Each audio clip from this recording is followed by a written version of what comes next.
Great to be with you. It is creeping up out there, 24 degrees, expecting a top of 35. Neil Hermes is our resident ornithologist and joins me now. Hi, Neil.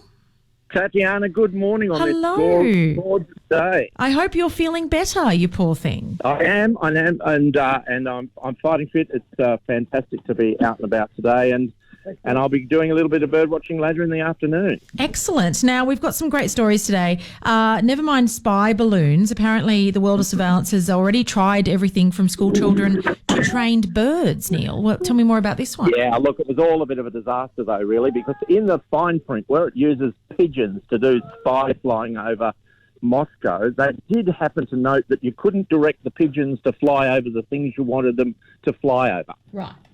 So in the end, yes, they did. There was some spying done over Moscow back during the Cold War, but the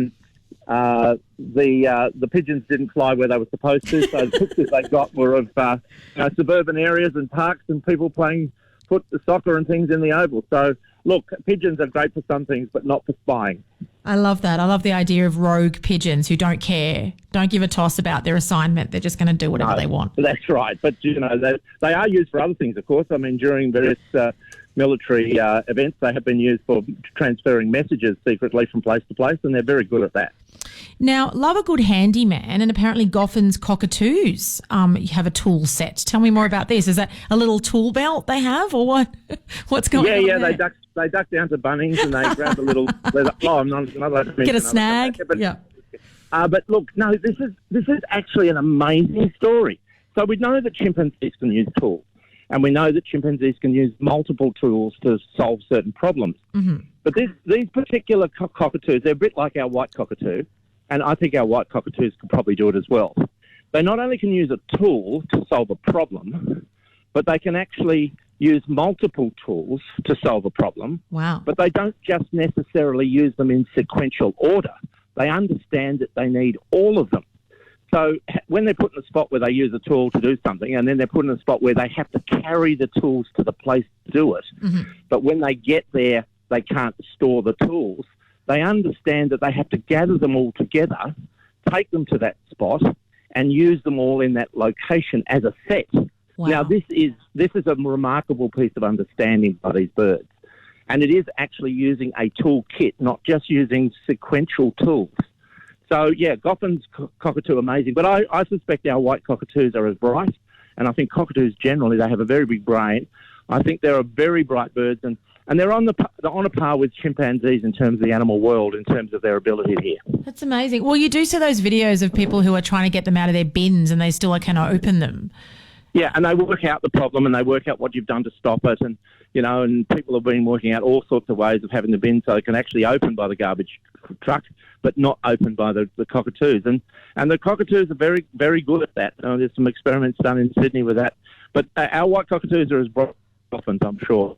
Well, for our plans of world domination, Neil, people think we're nice, but if we want like a sort of a gang of birds, it sounds like the cockatoos are what we can train for our evil deeds. What do you reckon? I think that, yes, I think we should never mind hot air balloons. I think we train flocks of white cockatoos to do our tasks for us. Sounds amazing because they look very innocent but very sinister. I love that idea. Now, this is a nice story. Record flooding in New South Wales has triggered a bird breeding bonanza. Look, we've been watching this for the last year or so, and I've been out there on some of my bird trips, and we've seen some amazing scenes of thousands and thousands of terns nesting over what were roads and paddocks,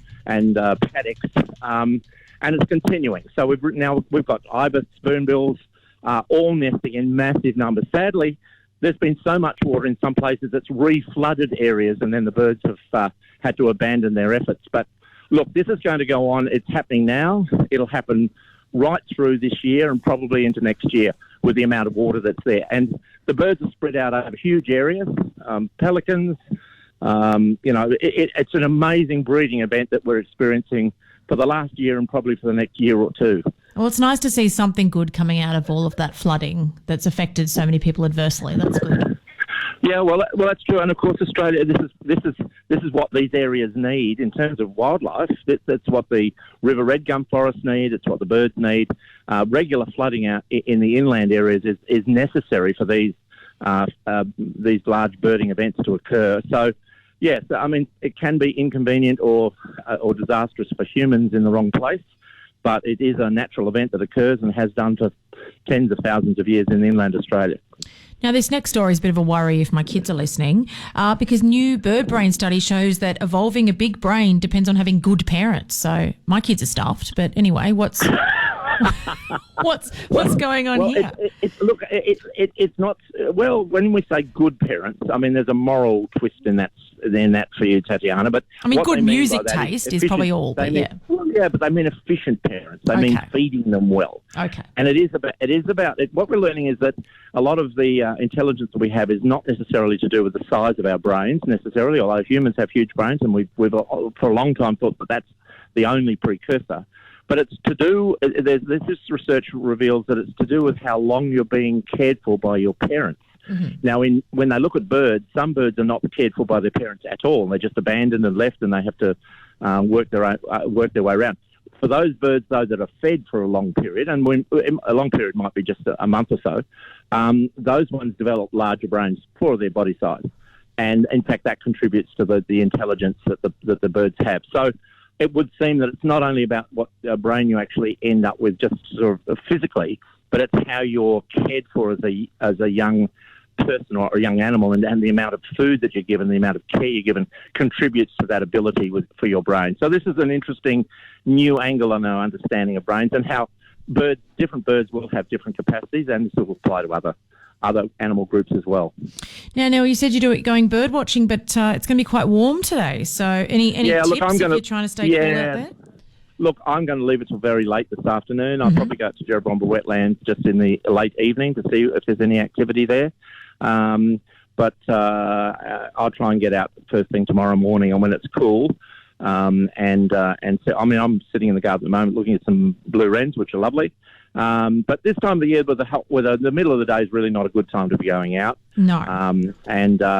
A good time to catch up on your bird reading or keep your notes up to date or learn a little bit about birding, go online and learn some things or grab some books or whatever. But, yeah, no, the middle of the day is not great for bird watching, but I'll be out first thing tomorrow morning. Fantastic. And as always, a plug for your website, Neil, if people want to get out with you. Neil Hermes, neilhermes.com.au. Lots of different things. Tips on bird watching, tips on places to go, and, of course, information about the trips that I'm doing this year. Wonderful. Great that you're feeling better, Neil. Look after yourself, and we'll chat next week. Thanks, Tatjana, and happy birding. Thank you. You too. That's Neil Hermes, our resident ornithologist.